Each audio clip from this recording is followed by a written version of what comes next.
Is Donald Trump being sabotaged from within? Is Donald Trump being sabotaged by his own military? If you look at the USS Gerald Ford, a $13 billion aircraft carrier, there are some reports that there are members of the Navy who are putting t-shirts and socks down the toilets to clog it, fearing that their stay on the Gerald Ford is going to last even longer than it has already if the Trump regime decides it's going to attack Iran. There are rumors that there are crew members en masse who want to quit the Navy based on how they've been treated aboard the USS Gerald Ford.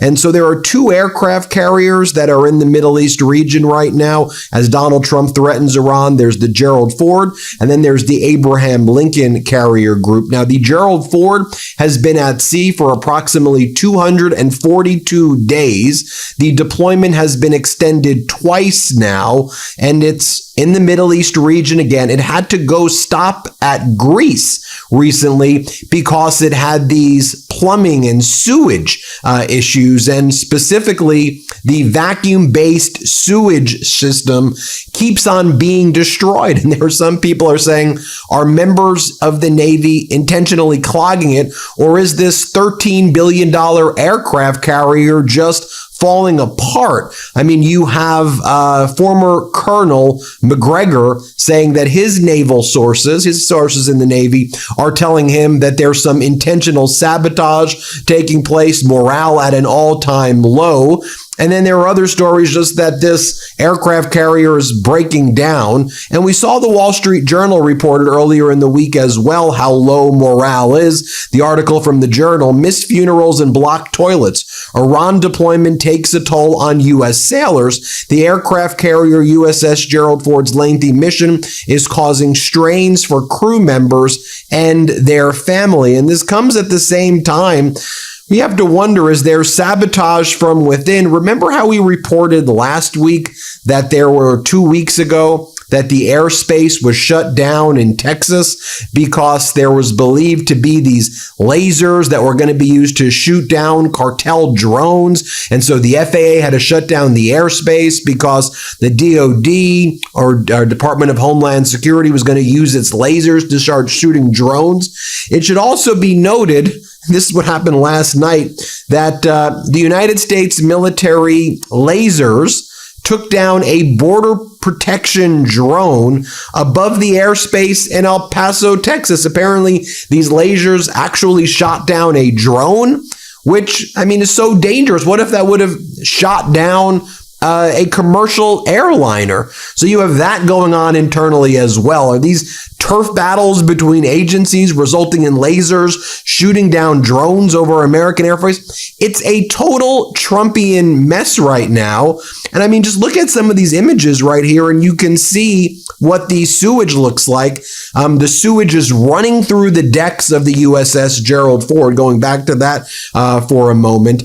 I mean, here's this video which says, join the Navy, they said. And again, it was forced to make this emergency dock in Greece as the Navy, as the people on the aircraft carrier were like basically drenched in feces and urine, and it stunk, and people were absolutely horrified. Here's how it's being reported as well. This nuclear-powered aircraft carrier, commissioned by the Navy in 2017 at a cost of $13 billion, faced repeated failures in its vacuum-based sewage system during this extended employment. The system's narrow pipes and high usage by over 4,500 crew members have caused frequent clogs and vacuum breakdowns, leading to overflows and rendering many of the ship's 650 toilets unusable at times, with sailors reporting long queues and extended repair efforts, averaging one maintenance call per day. These problems, ongoing since at least 2023, have persisted into 2026, despite external assistance being called 42 times, and it's in Greece right now, or now it's leaving Greece, but it was there for a short period of time in order to try to deal with all of this.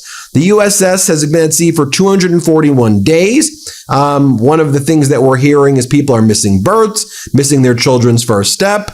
The sewage system is failing, as I just mentioned.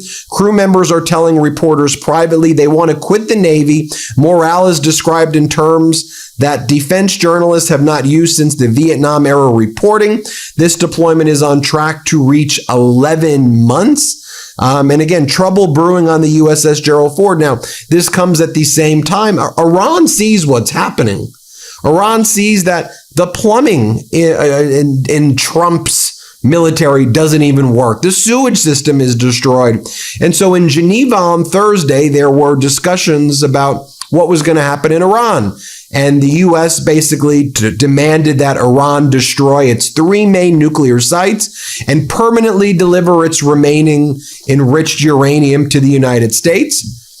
But didn't the United States claim that they totally obliterated all of this stuff? So a little bit confused there if there was quote unquote total obliteration.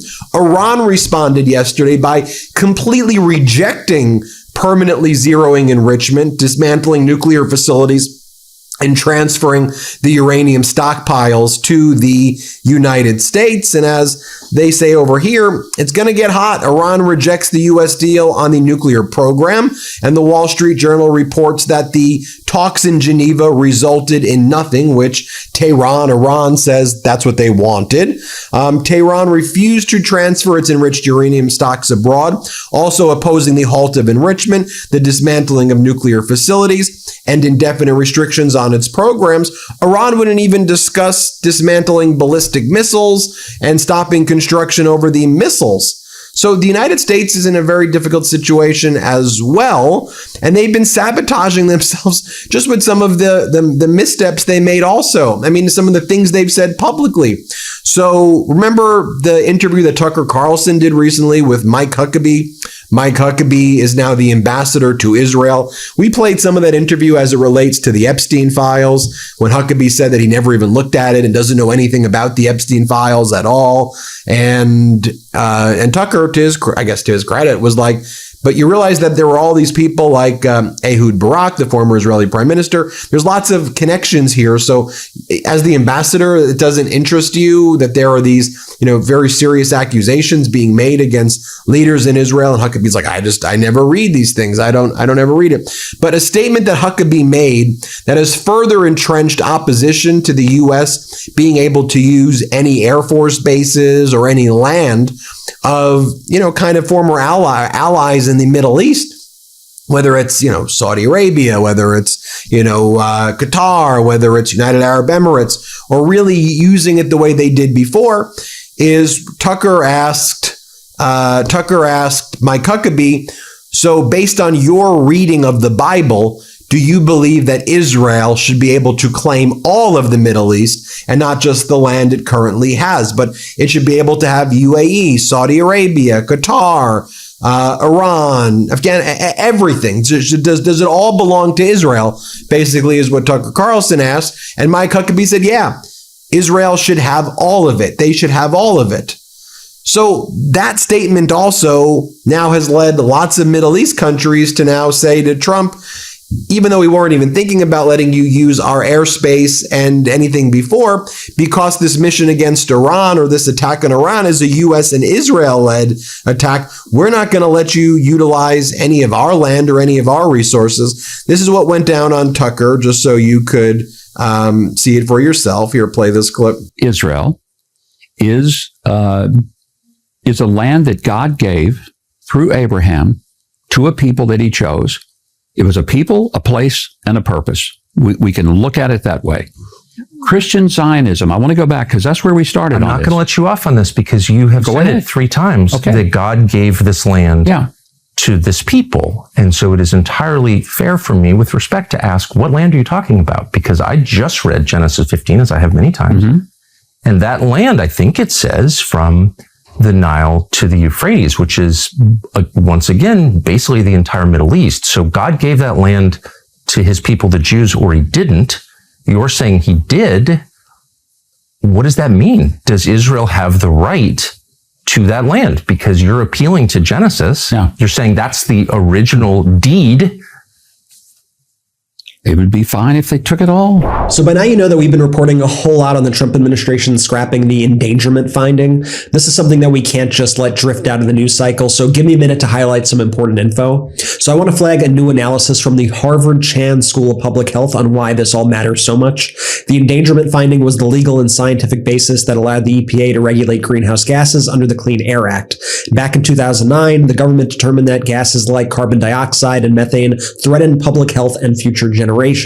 That decision gave the EPA both the authority and the responsibility to limit pollution from vehicles and power plants. According to Harvard's climate and health experts, removing that foundation could mean more fine particulate pollution from burning fossil fuels. That's linked to higher risks of asthma in children, chronic heart and lung disease, and premature death, especially in communities near highways, power plants, and industrial sites. And long-term, the health impacts grow.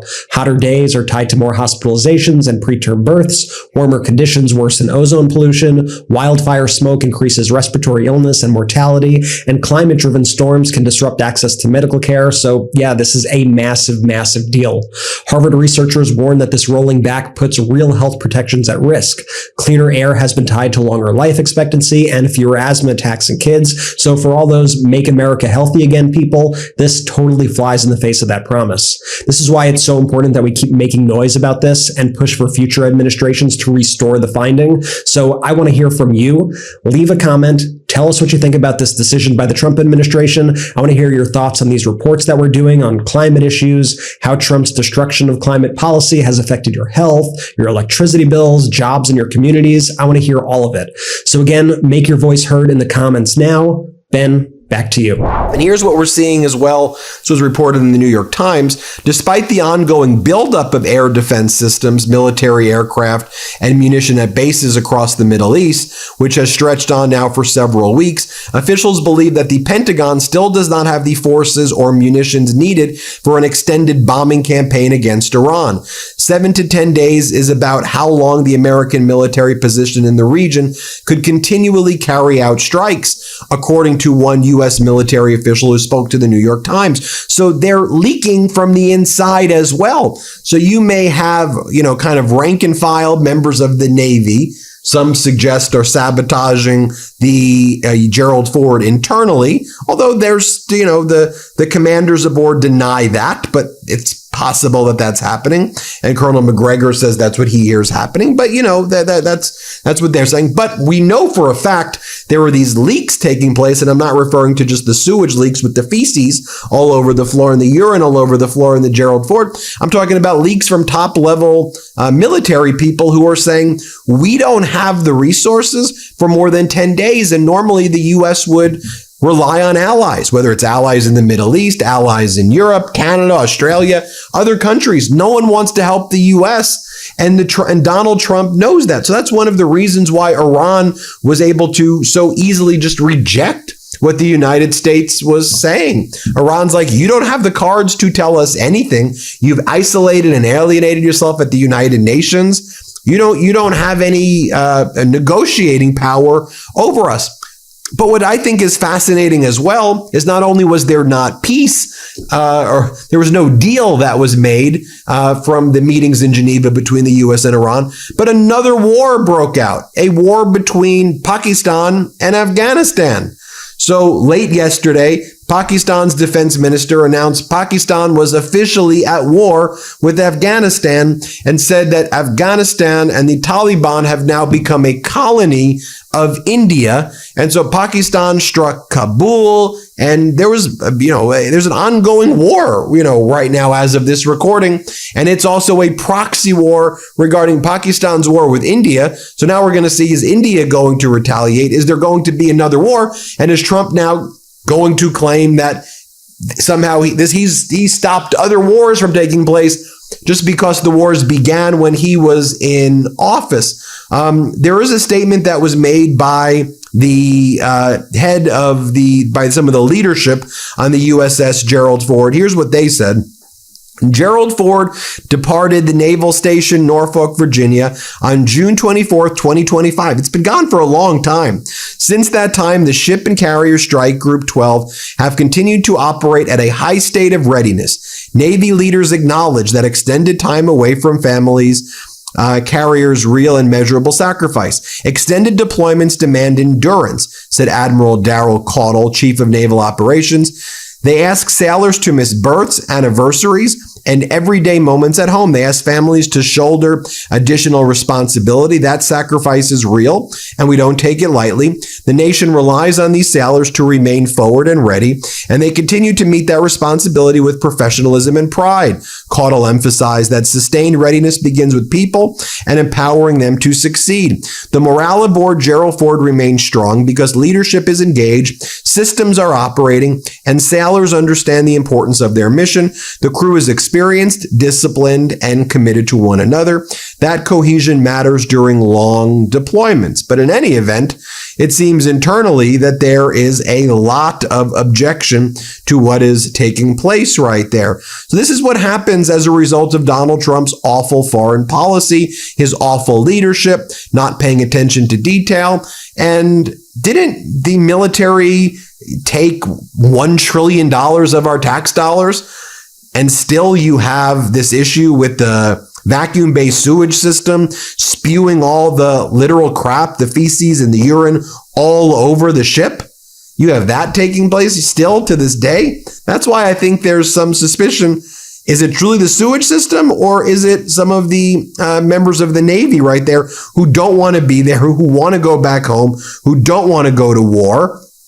And what's going on in terms of the available resources that the United States has or doesn't have, and what's going on with, the fact that America, the plan by the United States, as they're saying, is the following. Senior advisors to Trump prefer that Israel strike Iran before the United States launches a large-scale air campaign on the country, because the politics are a lot better if the Israelis go first and alone and the Iranians retaliate, claiming that Iranian retaliation would help muster support from American voters for a U.S. strike. Two people told Politico, who are very familiar with this. Do you see the leaks that are coming out? And the leaks are also intended to sabotage this all. So Trump is being sabotaged from within by people who know, though, how dangerous this is, that this would be a disaster. And while all of this is taking place, now you have the complexity of Pakistan going to war against Afghanistan in the region and saying they're doing it because Afghanistan, it says, is a colony of India.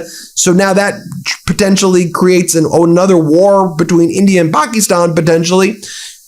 So this is what's caused by Donald Trump's complete and utter chaos. This is what's caused by his weakness. There you have